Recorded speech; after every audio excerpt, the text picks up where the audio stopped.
to or do, how it who doesn't has work. who has the Force. So let me see if I understand. So what we know is a person can have the Force through hereditary means, right? If you have a parent who has the Force, usually that gets passed down through the generations, like the Yeah, I Skywalkers, don't right? think it's ever failed to pass down. I think the Force gene might be a dominant gene, Uh-huh. because like Anakin and Padme wasn't Force sensitive, but both of Anakin's children turned out to be Force sensitive. Good point. Yeah, Uh, yeah, it's a good point. And then the parent may not be force sensitive, but the child could be. So that's also an option, right? yeah, For example, Ezra Bridger, as far as we know, yeah. I don't think Ezra's neither Ed or parents Frame were were not. Yeah, Force sensitive. So. right. Now, is has there ever been an example of, let's say, an offspring? Well, let's start with the parent. The parent is force sensitive, but then the offspring may not be as strong in the force as their parent. I don't think we've seen that I don't think that's example. ever happened. Yeah, I don't know if we've had that We kind of might have to example. search the Legends books. Right. And now we got Sabine. Okay. All right. As And weak in the Force as they get. yeah. And Sabine, as far as we know, no one in her family line has the Force. She does not have a strong connection to the Force as well. Yeah. So my question is, and the same question as last week, why does Ahsoka want to train Sabine? Exactly. What does she see in Yeah. Sabine over, say, Jason? Yeah. Even though Well, you Jason's brought up Jason. older, Yeah. he's a third of Sabine's age by now, probably. So you'd think Jason would be at a more ripe age to receive Jedi training, Right. especially given the fact that Kato was force sensitive and a dear friend of Ahsoka's. You'd think she'd have priority to Jason, especially because, it would be assumed that he's force sensitive. Whereas with Sabine, nobody ever said Sabine was force sensitive, and nobody ever even hinted at it. Yeah. So this is really sudden. It is. So let's get into it. So that's our conversation. All right. So we're going to talk about Episode 3 of Ahsoka, called Time to Fly, directed by Steph Green, written by Dave Filoni. We are Father Son Galaxy. I am Kerwin. This is Keith. Thank you so much for joining us. If you're returning to the live stream, welcome back. If you're new, welcome. Thanks for being here. We hope you would stay with us for the rest of to the end of the episode. And if you're not a subscriber, hit that subscribe button right now. Hit the like button. But we're going to talk about Episode 3. Okay, here we go. All right. So let's talk about the beginning of the episode where we see It's a very Sabine. short episode. Well, yeah, we can start there. Regrettably. Yeah. It is a short episode, right? Let's talk about Sabine's training. So this reminds me so much of that Rebels episode, right? When Sabine was getting trained Trials by, of the Darksaber. yes, right, Trials of the Darksaber. So that was season 3, episode 15 of Star Wars Rebels, right? Kanan is the one that is trying to train Sabine on how to use the Darksaber, right? Mm. And if you have not seen that episode, we highly recommend it because it is absolutely it is one of the best episodes in Rebels, because you get to know so much about who Sabine is. You know about her wants, her thoughts, her feelings about who she is as a Mandalorian, and the failures that she thinks she is to her family. She's got a terrific backstory about working for growing up in the Imperial Academy and working for the Empire, and then deciding to become a rebel. Wonderful story, and all that is brought up in that one episode. So I highly recommend that. So that is season 3, episode 15 of Rebels, called Trials of the Darksaber. All right. So again, Huyang is training her with different forms, different techniques on how to handle. Well, she's using a stick, but how to handle a lightsaber. She's not even good at using a stick. Right. And Huyang, is not afraid to say once again that she is probably the worst. Huyang's like, you are the most awful Jedi. The Jedi Order would never have accepted you. Right. And Sabine took it to heart and said that back to Huyang. Well, you said I am the worst Jedi you've ever, or the Jedi trainee you've ever seen. And then Ahsoka, had no idea this was said, and she looked at Huyang And he's and like, and asked, she's "Did like, you say? Huyang, did you actually? Did you really said that?" And Huyang, what are you doing? yeah, Like you can't say that. And he's like, it's true. yeah. But it's not like Ahsoka disagreed. She didn't say, "Oh, She didn't Sabine, say, that's not oh, true." Sabine, she wasn't like, that's not true. You Huyang know, is being he's difficult. Yeah, he's being a jerk right yeah, now, you know, and that's not true at all. So he's just like, why would you say that? yeah. You know it's true, but why would you say it to her face? So you know what Ahsoka's response was? She said, "It doesn't matter." All right. Well, anyway, so it's something. Ahsoka is seeing something in Sabine that maybe we're not seeing. She I mean, does. we're the audience. Usually we see something that the main characters don't. Yeah. She really she can sense or she really has confidence that Sabine at some point will unlock her potential in the Force, and that she'll be But, able to do a lot of the things through the Force. You know. but why, though? Like, why is she putting so much faith in Sabine when she never showed any force sensitivity? Yeah, I Like, don't. I just kind of assumed Ahsoka was training her on how to properly use a lightsaber, Right, but it like, so seems to she be can more than defend that. herself. But she's training somebody who's not force sensitive to be a Jedi. Yes, that's correct.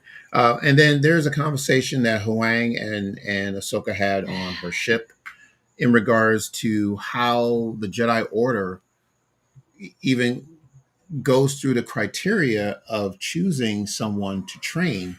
And if Sabine would have been brought to, the Jedi Order or to the, the Jedi Order, they would have looked at her and said, "Well, there's no way we're going to train you. You have no connection to the Force."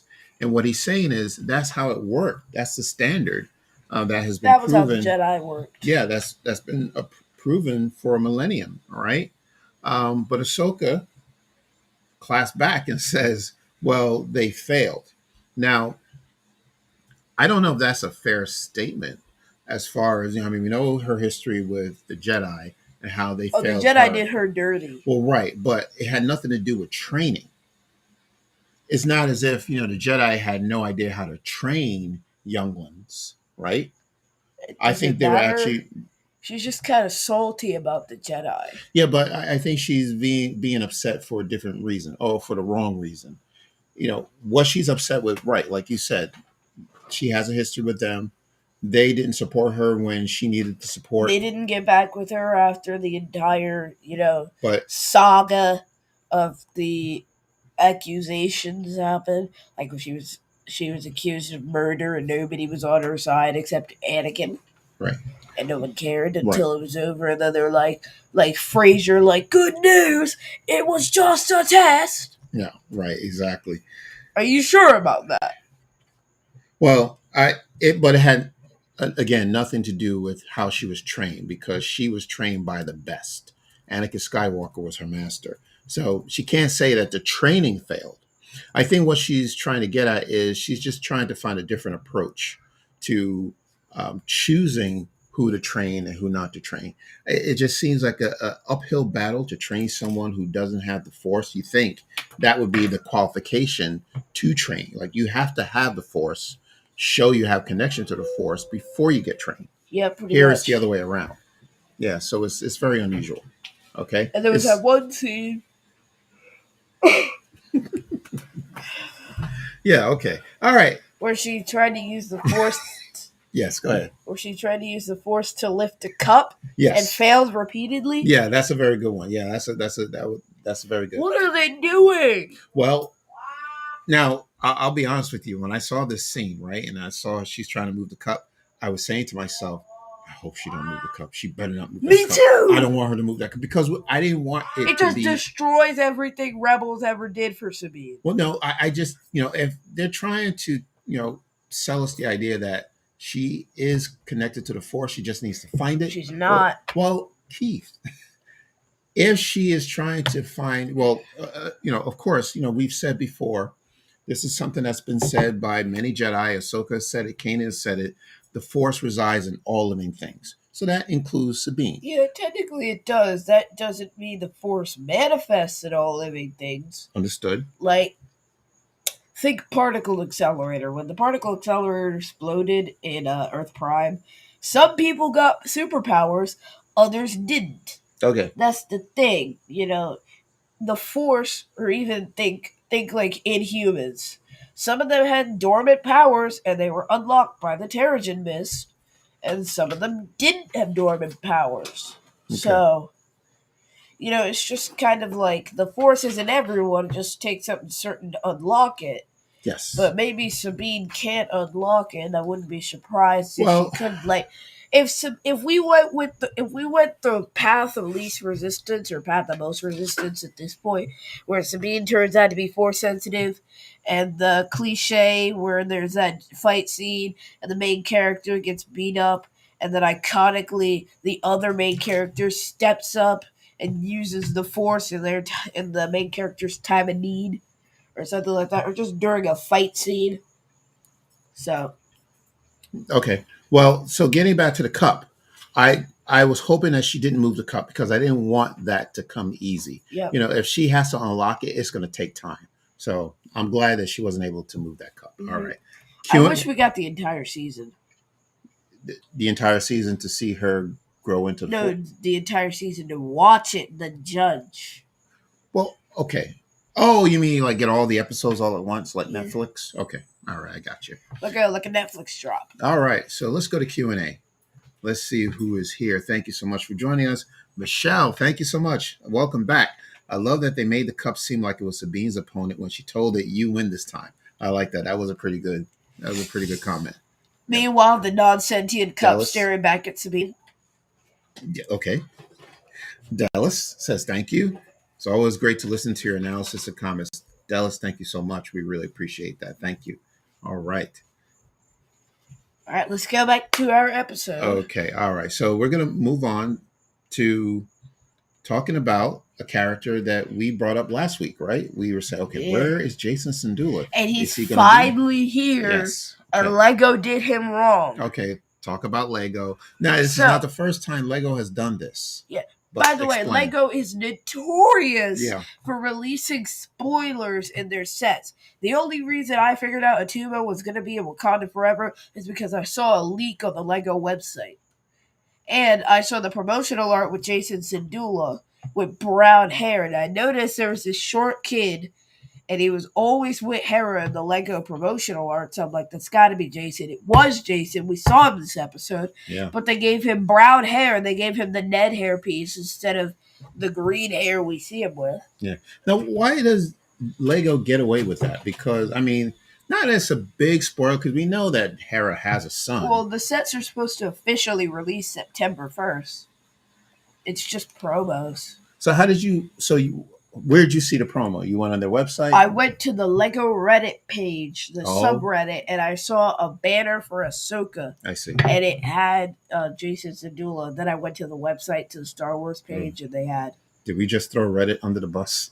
I didn't throw Reddit under the bus. It's the Lego Reddit. Okay. All right. Well, I don't know how they I like get... Reddit.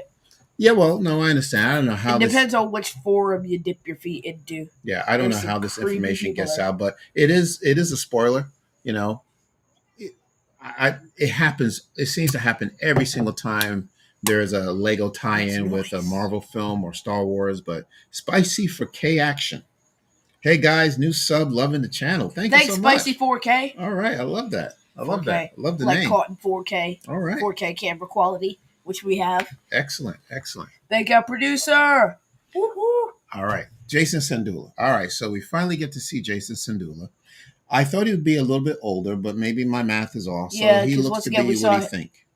8, 9 years old, maybe? Probably about my age. Because remember, Okay. we saw him, I think he was about 3 or 4 when we first saw him in Yes, and that Battle of was- Endor in the post-credits for Rebels. True. That's right. So, Okay. All right. So here's something that's heartbreaking because, you know, all right, we're going to go back and talk about the Senate meeting, but let's talk about Jason Sandula when he comes out and he meets his mom in the hall. Chopper is there. And Jason's so excited. He hears that Aunt Sabine is going to be a Jedi. And Hera says, "Well, how did you hear about that?" Of course, Chopper, with his big mouth, he told everything. And then Jason says to his mom, "I want to be a Jedi." And the look on her face, you can understand why. As a We know mom, exactly why if you've seen yeah, Rebels. right. And she says, she just pats him on the head and says, "I know, I know." I don't think she wants her son to be a Jedi, right? I wouldn't For either, obvious reasons. considering what happened to Kanan. Yeah. And then, of course, just want to backtrack, in case you don't know, that Jason Syndulla is the son of Hera Syndulla and Kanan Jarrus, a Jedi Knight, who actually he was a hero, even before he lost his life, but he saved the Ghost crew, so he sacrificed himself. All right. So he is no longer around. He's one with the Force.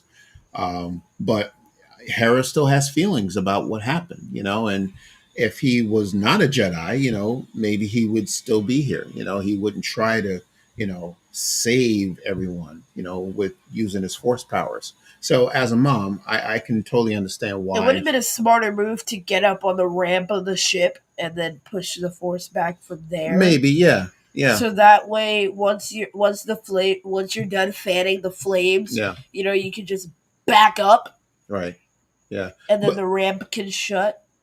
But it is what it is. That's what happened. That's the story. And Kanan is gone. Why? Okay, that's all right. Yeah, I know. That's very hard to talk about. But yes, as a mom, she is very cautious about her son becoming a Jedi. Which we had that as a question last week, and we were asking, well, why wouldn't Ahsoka want to train Jason? Because Jason, maybe that's why. Yeah, that's probably exactly the reason why. But far be it from Ahsoka to keep someone's potential away from them because of familial ties. I mean, the exact same thing happened to Anakin. Shmi didn't want him to become a Jedi, but she told Anakin, trust your instincts, do what feels right to you, and he did. Yeah. And he became a Jedi, and he paid for that. So I'm sure that was passed on to Ahsoka.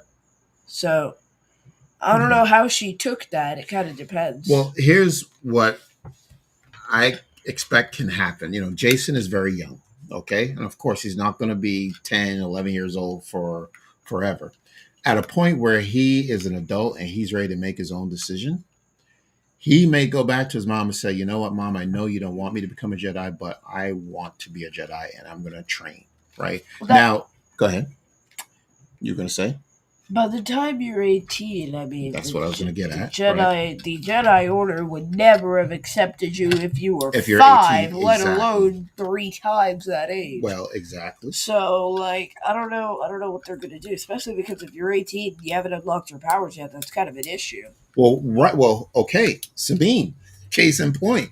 Because Sabine's older. Like 27. Well, right. Okay. But this is amazing. So the rule about, the Jedi rule that you have to be very young, 2, 3 years old to start training. You have to be quite young so they can indoctrinate you. If you're older than that, exactly. Well, if you're older than that, then they consider you too old. Well, that's going to have to change, right? Because Ahsoka is now, the new mentor. Leader, right? The new leader of the Jedi Order. So she can change the rules that she wants to. And it seems that she is changing the rule about age. Like, age should not be a factor. All right? Uh-huh. And apparently. Meanwhile, Sabine. Sabine's working on it. We'll give her a break. Okay. Chuckles. All right. So that's Jason Syndulla. Let's talk about the Senate meeting. The New Republic, they never cease to amaze me. They're just...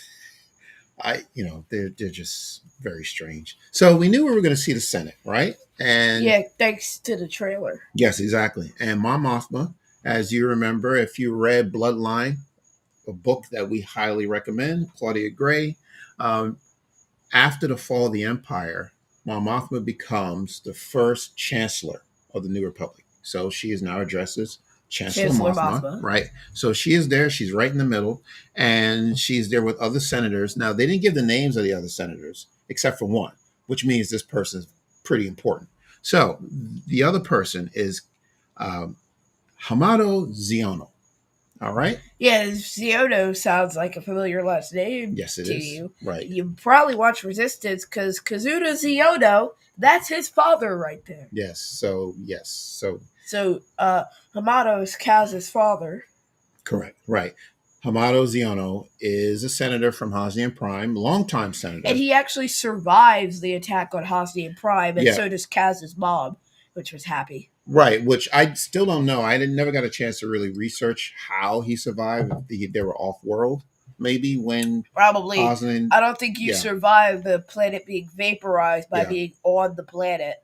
Now we're jumping ahead, but Hosnian Prime eventually becomes the home planet for the New Republic, right? And in Episode 7, The Force Awakens, that planet gets destroyed by Starkiller Base. All right, so in case spoiler review, everyone, in case you didn't know that, but apparently Ziono and his wife did survive. So he is a senator, like I said, long-term senator, and he's taken the stance as well. We don't need to go after Thrawn because Thrawn is dead. We're wasting our time. You, Hera, are trying to find a way for us to approve you to go find your friend Ezra Bridger, right? So that's what he's pretty much coming from, right? Which is ridiculous. If someone, a general in your, government comes to you and says, well, we believe there's a threat that's happening. Don't you, as a senator, want this threat investigated? Exactly. Yeah, right. So like it's on your hands, and exactly. It's not if something happens, that's right. That's exactly right. It's your fault. There's going to be an entire fallout if something goes awry. Yeah. So wouldn't you want to prevent that as quickly as possible? Yeah. So like I said, this guy has been a senator for a very long time. Of course he has. But I don't trust him. So I can see him now. I know he's a canon character and there's already a backstory maybe as to who he is and what he's done. But they don't necessarily have to keep that same storyline in the series, right? Yes, so they do. There's a reason why the series is also canon. Yes, that's right. They can tweak it a little bit. But there is a reason why they have addressed this character by name. I believe this character is going to be playing both sides. So he is going to be a senator, yes, but I think he is about greed and about money. And he is going to take whatever side is going to fatten his pocket, to be honest with you. So if that means the New Republic, or it could be the rise of the new empire, I think he is probably in Thrawn's pocket, or he's working with Morgan and Elizabeth. I think you're reading too much into this. Oh, okay. Well, tell me, what do you think? I mean, I think it might have been just kind of an offhanded reference to the character, because we do that in Star Wars and pop culture a lot.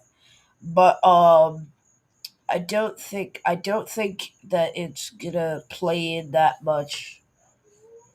He barely had any speaking lines, and he wasn't really a focal point of the conversation. So I don't think he's gonna play that much of a role. Okay, all right. Only because, like I said, there are besides Mon Mothma, I think there are, okay, all right, 5 total. Right, 5, 2 on each side. Right. The other 3. The other two. The other 2. Two of the senators were radio silence. Human, right, who did the speaking, and then there was I don't remember the creature, with the like multiple horns, had no speaking part whatsoever. All right, the 2 humans on the other side, they did all the talking. They did the talking, right? There was one senator that says, well, the empire is gone. What are we worried about? There's no war. We don't need any weapons. And then the other one was very more diplomatic. Well, we understand what you're saying, General Syndulla. Let's take this and take this behind the scenes and talk about it and discuss. Let's discuss. But they mention Ziono's name intentionally, and I don't think it's just because for this one scene. I think he really has something to do with bringing Thrawn back. I think he is working with Morgan Elizabeth. If you remember from last week's episode, Elsbeth has really nothing to do with this.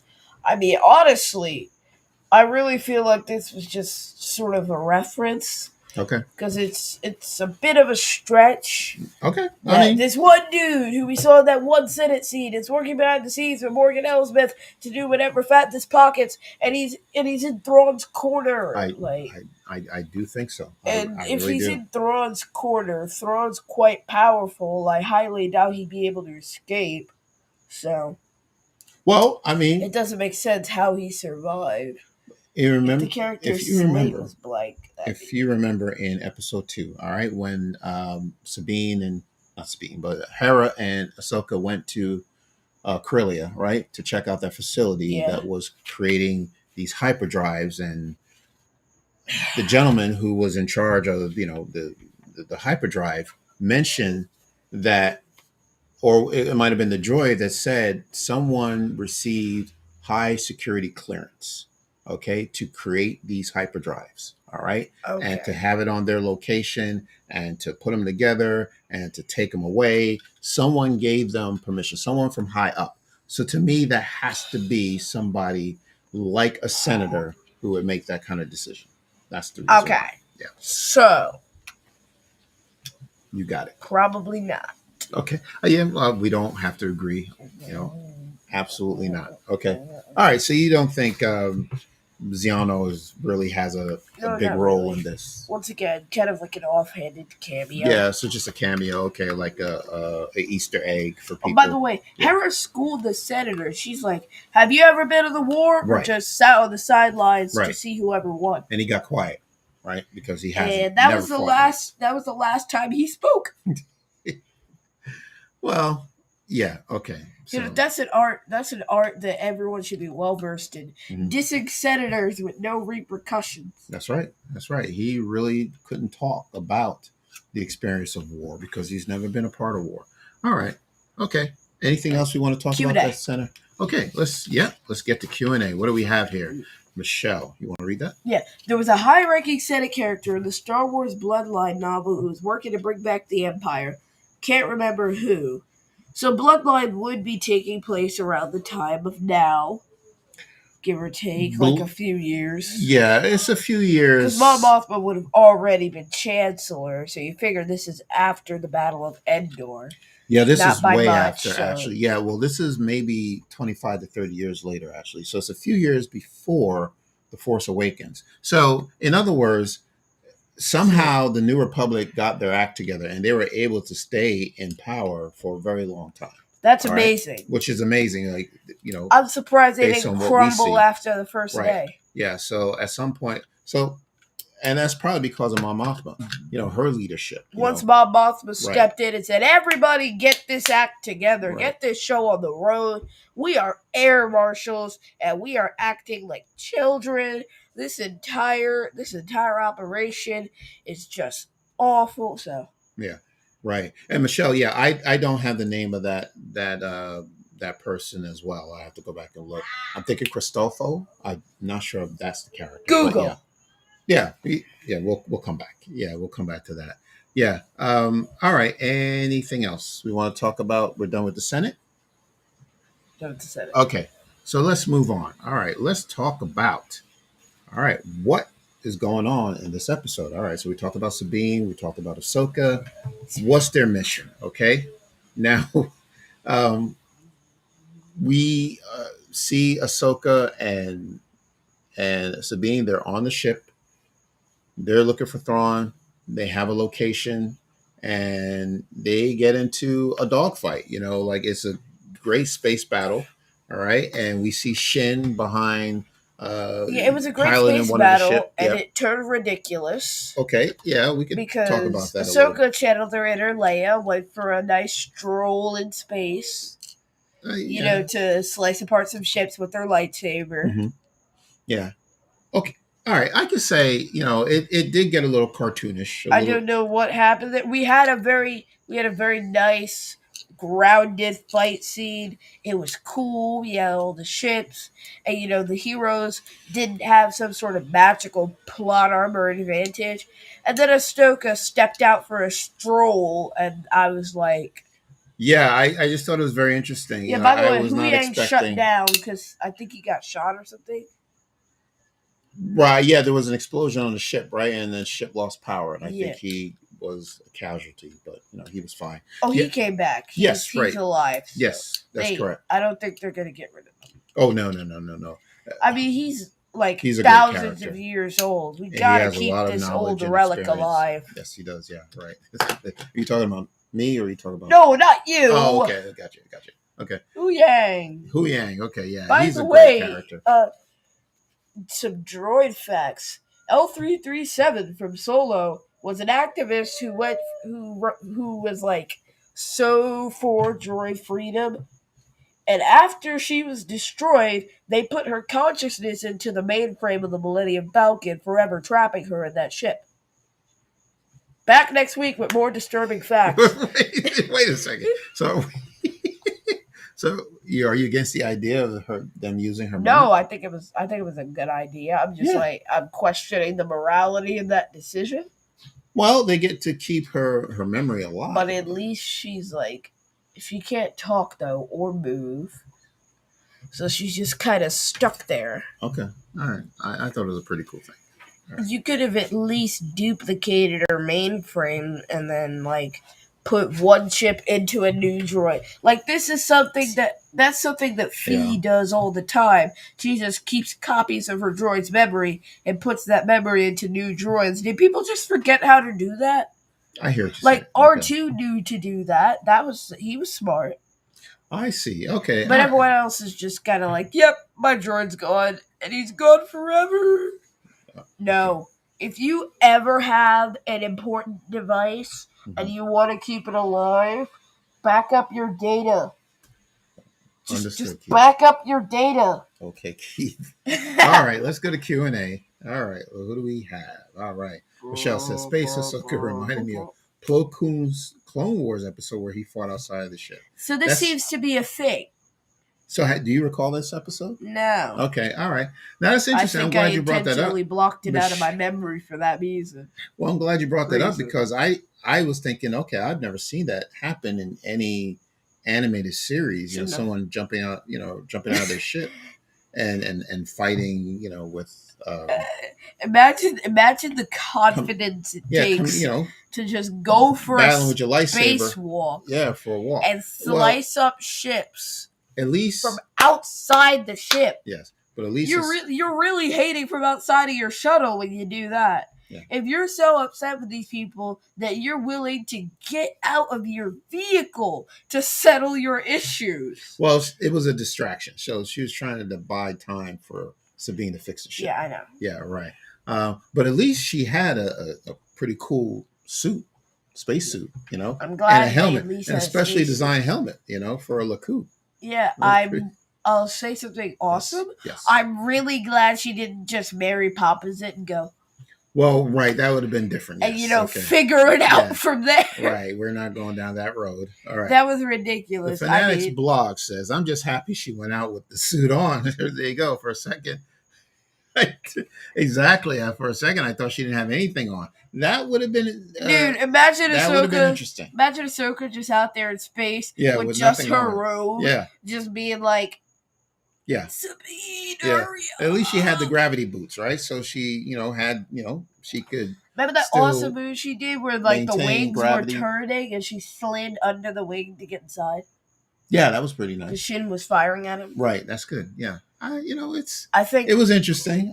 By the way, unnecessary maybe. Shin and Baylan and Elsbeth, the main villains of the show, they're not doing very much villaining.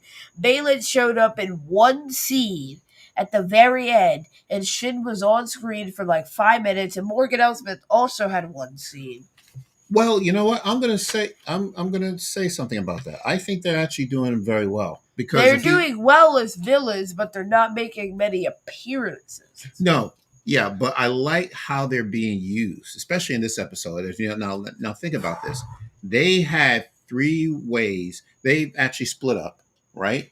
And they were trying to find ways to make sure that Ahsoka by the way, Marrok was there too, the Inquisitor. Yep. Allow me to address the rumors for a minute. Well, hold on. Ezra Bridger is not Marrok. Hold up on that. Let me just finish one more. It's not possible. Hold up on that. We're not, we weren't going to cover that, but okay. Wait, just give me this minute. So, I liked how they split up. Okay, how they had Shin and the Inquisitor, Marrok.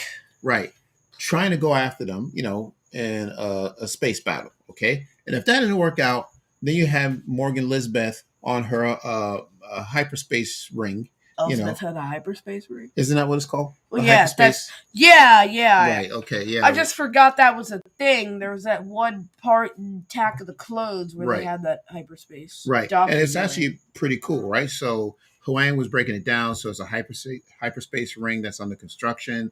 It's equipped with 6 hyperdrive engines, and they're installing a 7th one. So this thing is going to be powerful. Yeah, remember there used to be like hyperspace lanes during the time of the High Republic that were raided by the Nile. Very good. Yeah, how they tie that in. All the time. That's also how they tied it into the High Republic, right? And this thing can go so fast. I mean, it can skip through galaxies. Maybe it's that fast. Who knows? And that powerful. But anyway, so she's there. Okay. Well, if Ahsoka gets through this dogfight, well, I'm here to stop him. That didn't work either. And so Ahsoka and Sabine. Oh, and by the way, we saw the Purrgil. Yes, I was going to get to that. Okay. Yeah. Thrawn and Ezra, episode 4. If I could just finish. It's all right. Okay. Oh boy. All right. The Purrgils looked awesome, didn't it? Oh, they did those Purrgils right in live action. Yeah. Right. Yes. And they were even shrouded in clouds, and they didn't look like goofy. There's this one shot in The Flash, the very last shot of season 1, and dude's running like except his eyes are like spaced out. So there's this 6-inch gap between each eye. And he's like, who is this? Flash, Barry Allen. Why are we talking about the Flash?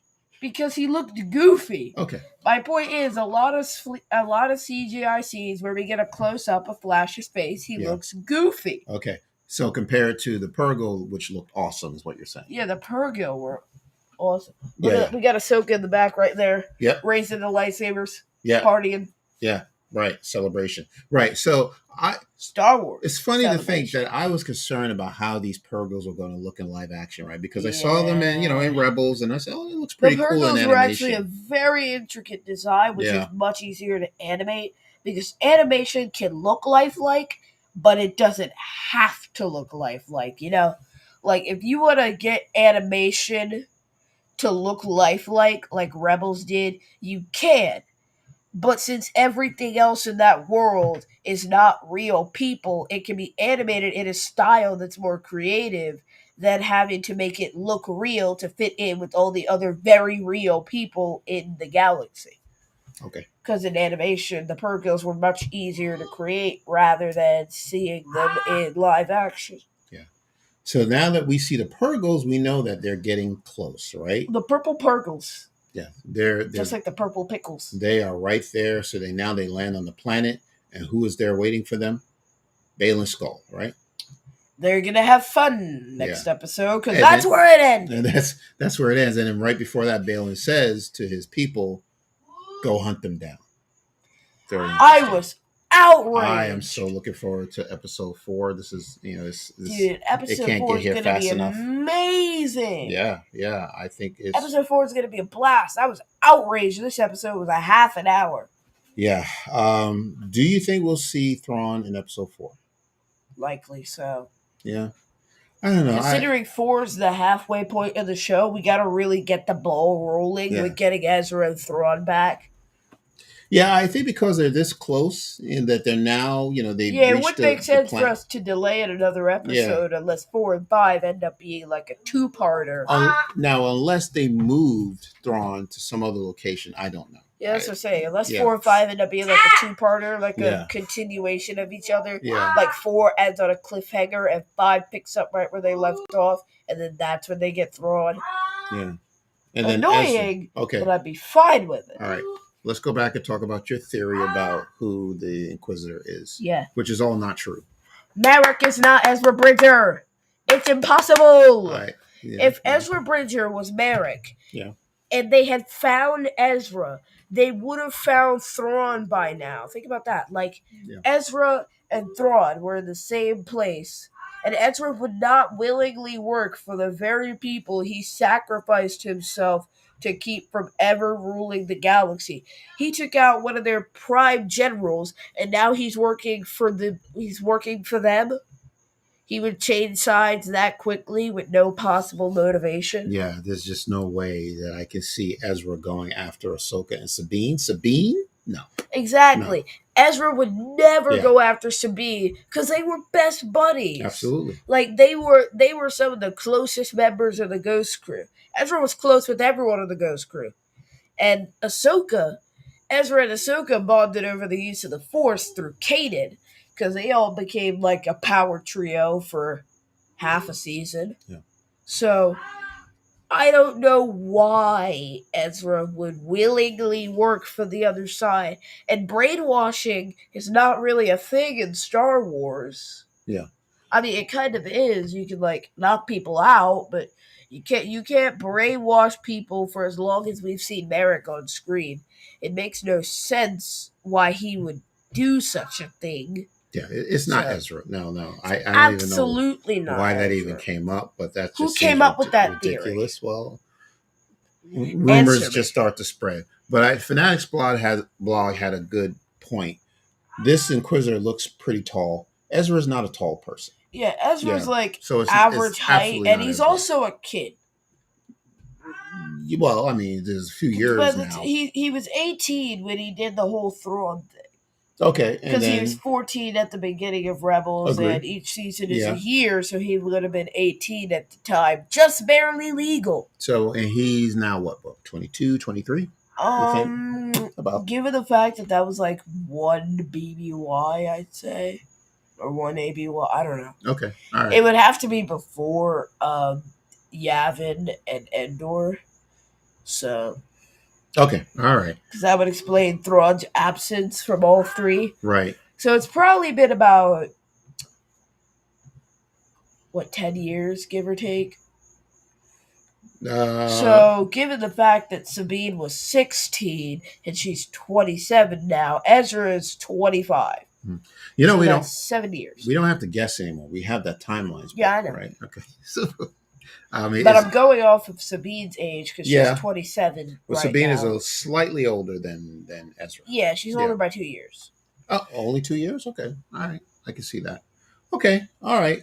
I just think this is it Marrok? I don't know why I can't get this. Yeah, Marrok. Marrok? Yeah, Marrook. Okay. I just think he's an Inquisitor. I mean, does it matter? I think he is? I know. Well, I think it does because he's wearing a mask. I think that's what's have people intrigued. But Boba Fett wore a mask for many years, and nobody really thought to well, what does he look like under that mask? Yeah, but most Inquisitors wear masks, or most Inquisitors don't wear masks. Actually, I think the few exceptions would be like the seventh sister and the eighth brother. Mm-hmm. They're some of the only Inquisitors I've known to wear masks, but like fifth brother, Grand Inquisitor, third sister, Yeah, to me, this Inquisitor is just another dark Jedi. It's probably no one we even know. I don't know, like the 13th brother or sister. Sure. Yeah, of course. All right. I think we covered it. It was a short episode, just like you said. I mean, our podcast was longer than the entire runtime of this Ahsoka episode. Yeah. So again, we're looking forward to episode 4. Let us know if you have any, if there's any more Q&A that we want to bring up. But in the meantime, a couple of announcements. One, we want to thank you all again for helping us reach 1,000 subscribers. We did it! Awesome. That is wonderful. We're going to find a way to celebrate that. We're still working on the details, but once we have it, we'll let you know. We're working it out. We're probably going to go out to dinner. Well, I wasn't referring to us. Yeah, personally, it was something that we were going to do with, with our listeners, our YouTubers. We'll come up with something. But thank you again, 1,000 subscribers. So awesome. A friend of ours, she is a friend to the show. We've had her on once before. Her name is Catherine LaSalle. If you know Catherine, she's an actor. She also has her own YouTube channel. But she is working on a new project with a writer and a filmmaker named Olivia Celine. And it's a short film that they're creating called Colored River. And what they're doing is launching a Seed and Spark fundraising campaign to kickstart the film. All right. What they want to do is raise $20,000, and reaching that goal means that they get to do all kinds of great press. And it's also puts them at immediate 90% of the way of greenlighting the film and bringing to life the amazing works of super talented artists of color. All right. We would be, Father Son Galaxy are going to contribute, and we would be grateful if you visit the fundraising website and to consider giving. Okay. QR code is up above your screen. Yes. Please scan it. Yeah. Donate. Yeah. If every one of you guys donated $1, we'd have $5. Right. So donate. Okay. Thanks. Please. All right. So the website is Colored River. Well, I just thought of something awesome. Yes. However much our viewers donate, we can match it. That's an idea. We'll see. About There's that. An incentive. Yeah. How about that? Okay. I can see that. We'll see that. All right. So if you're interested, please donate. So the website is coloredriverfilm.com, right? You see the QR code up on the screen, coloredriverfilm.com. All right. And then just to give you just a little synopsis of what the film is about. It is conflicted by a violent past and a captive to a dark family history. A writer is driven to a natural lens to complete her final piece. All right. Sounds something like Misery. Who knows? Okay. Is that a movie or like Misery? Yeah. Well, it was a book by Stephen King, and then it was turned into a film. Stephen King. You've heard that name before? It. Oh, there you go. Yeah. Dr. Sleep. That's the one. All right. And then the source of my nightmares. Okay. And look what we have, right? Came in the mail on Tuesday because it dropped on Tuesday. We've been talking about this book for a very long time. It is finally here. It is Return of the Jedi from a certain point of view. All right. There's fireworks. 40. Yeah, this is Endor. Beautiful cover. 40 stories celebrating 40 years of Return of the Jedi. We are big fans of this film. Well, I'm a bigger fan. You heard me. I'm a way bigger fan. It's my favorite movie. You've heard me talk about Return of the Jedi. It's not my favorite film. It was for a very long time, but that's a shame. It has a special place in my heart. So I cannot wait for this book to come out. I'm not sure how we're going to cover all 40 stories, but we're going to figure something out. I don't know. We could pick our favorites. Yeah, we could. We could probably do like maybe you pick 5. Yep, there you go. You pick 5, I pick 5, and then we do a top 10. But the point is, we would have to read all 40 stories. So get ready. All right. So summer reading, except let me know if you have the book. If anybody picked up the book, if you started reading it, what do you think so far? Let us know. All right. If you have the book, you're a true fan. Yeah. Because absolutely. It came out yesterday. Yeah. Well, okay. Well, there you go. It did. All right. And then if we're waiting to see if there's any more Q&A. But Keith, at this point, can you let us know where people can find us? You can find us wherever you get your podcasts or socials, or Facebook, Twitter, and Instagram at FATHER.SON.GALAXY, website FATHER.SON.GALAXY.com. Scan the QR code to donate to the Colored River Project. Help us out. For every donation you guys make, we'll take the total and we'll match it. Oh, the producer's loving this. All right. We'll see what happens. We'll have to figure out how, what you could do. If you do decide, anyone who's listening or watching, if you do decide to contribute and you heard about it from our website or from our podcast, let us know. And then, we'll tally and the amount. By the way, email us. Yes. All right. Okay. Go ahead. Anything else? That's it. Okay. All right. Check out our page on the Star Wars website. Yep. We're on the socials. You know where to find us. We have a website, email address. FATHER.SON.GALAXY.myspreadshop.com. Right. Check that out. Right. Okay. Buy and some then merch. We do have Storytime and May Show that's coming up very soon. Yeah. Right? We also have a Lego build that we completed a few weeks back, so we will drop that. And then we got other things going on, so we'll continue to keep busy. Okay. All right. So thank you so much. Again, this was a short episode. because episode 3 was a short episode. So if there's any final comments, I am going to go get the book now. Thanks for that. All right, Fanatics Blog. Yeah, let me know what stories pique your interest. Congratulations again. Well deserved. Thank you, Michelle. Thank you so much. It really has to do with you and all of you. So we enjoy what we're doing, and I'm glad people are starting to recognize us and know about us. So all right, on to the next 1,000 subscribers, right? 2,000. 2,000. All right. All right. So if that is it, everyone, thank you so much once again. We'll be back next week. Until next time, take care. And we will see you again.